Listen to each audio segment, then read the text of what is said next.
नमस्ते दोस्तों, मैं अनु अलीब्रोस एजिसॉफ्ट में आपका स्वागत है। पिछले क्लास में हम दो बैलों की कथा नामक कहानी का सारांश पढ़ा।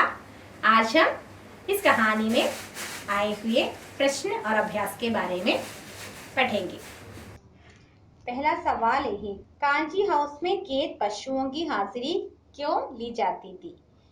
कांची हाउस में उनकी संख्या का पता करने के लिए और उनकी सेहत को जांचने के लिए। कोई बैल भाग तो नहीं गया, बाहर तो नहीं गया, उसकी स्थिति कैसी है, ये सब जानने के लिए कांची हाउस में कैद हुआ। और दूसरा सवाल ये है, छोटी बच्ची को बैलों के प्रति प्रेम क्यों उमड़ आया? क्योंकि छोटी बच्ची की माँ मर चुकी थी, उनकी सौतेली माँ थी। उसे लगता कि जिस तरह से सौतेली माँ पूरा दिन काम करवाकर उसे खाने के लिए रूखा सूखा देती है, उसी प्रकार गया भी उन बैलों से बहुत काम लेता था और खाने के लिए रूखा सूखा भोजन भी देता था।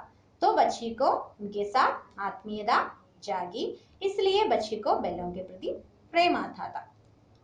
और अगला प्रश्न ये है, कहानी में बैलों के माध्यम से कौन से नीति विषयक मूल्य उभर कर आए हैं? इसमें मित्रता, आजादी का मूल्य, एकता में शक्ति होती है।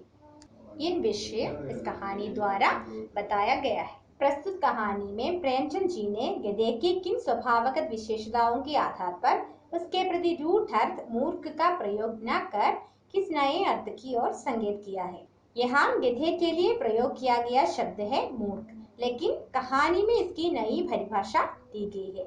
इसके जो स्वभावगत गुण है, जैसे अक्रोधी, सुख दुख में संभावी, असंतोष प्रकट न करना, गुस्सा न करना, ये सब जो गुण है वो सभी गुण ऋषि मुनियों में भी पाए जाते हैं। इन्हीं के माध्यम से इसकी इन गुणों की तुलना ऋषि मुनियों से कर रही है। अगला सवाल है, किन घटनाओं से पता चलता है कि हीरा और मोती में गहरी दोस्ती थी? जवाब है, दोनों में एक साथ नाद में मुंह डालते और एक साथ बाहर निकालते थे। दोनों एक दूसरे को छांटकर आपस में प्रेम प्रदर्शित करते थे। मटर के खेत में जो वह लोग पहुंचे और सांड से उनका मुकाबला हुआ। कांची हाउस में भी इकट्ठे बंदी बनाए गए।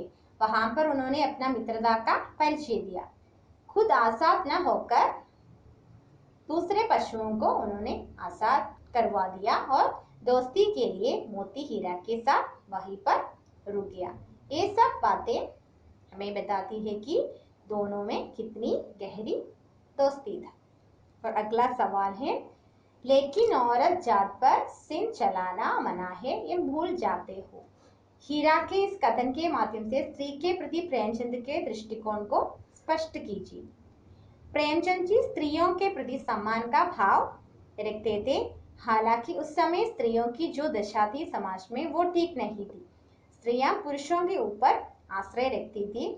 इनके ऊपर हाथ उठाना उस समय एक साधारण बात थी, लेकिन सभ्य समाज का कोई कायदा कानून होता है और वहां स्त्रियों के ऊपर हाथ उठाना कायरता की निशानी माना जाता है। अगला सवाल, किसान जीवन वाले समाज में पशु और मनुष्य के आपसी संबंधों की कहानी में किस तरह से व्यक्त किया गया है? पशु किसानों के जीवन में बहुत महत्वपूर्ण है। दोनों में एक दूसरे के पूरक है। जोतने, बोझ उठाने, इन सब कार्यों में पशुओं का उपयोग किया जाता है। किसान पशुओं से बहुत प्रेम करता है और पशु भी अपने मालिक के लिए हमेशा तत्पर रहते हैं। अवश्य ही उनमें कोई ऐसी शक्ति थी जिसमें जीवों में श्रेष्ठता का दावा करने वाला मनुष्य वंचित है। इस कथन का आशय बताइए। पशुओं में ऐसी शक्ति होती है मुख भाषण में बात करने की, बिना कहे वो एक दूसरे की बात समझते होती है। उनमें ऐसी शक्ति है जिसे श्रेष्ठता का दावा करने वाला अपने आप को सबसे श्रेष्ठ मनुष्य समझता है, लेकिन उसके पास भी ये शक्ति नहीं है।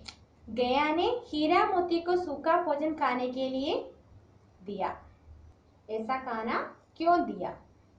क्योंकि गया हीरा और मोती के व्यवहार से दुखी था। उन्होंने रास्ते भर गया को बहुत परेशान किया था, तो वह उनके व्यवहार से दुखी था, इसलिए हीरा और मोती को गया ने सूखा भोजन खाने के लिए दिए। दोस्तों, दो बैलों की कहानी दोस्तों दो बैलों की कथा नामक कहानी का प्रश्न और अभ्यास यही खत्म हो गई है। अगले क्लास में हम एक नए पाठ का प्रश्न और अभ्यास लेकर आएंगे। अगर तुम्हें कोई डाउट है तो नीचे दिए हुए मेल बॉक्स में हमें ज़रूर मैसेज भेज देना। धन्यवाद।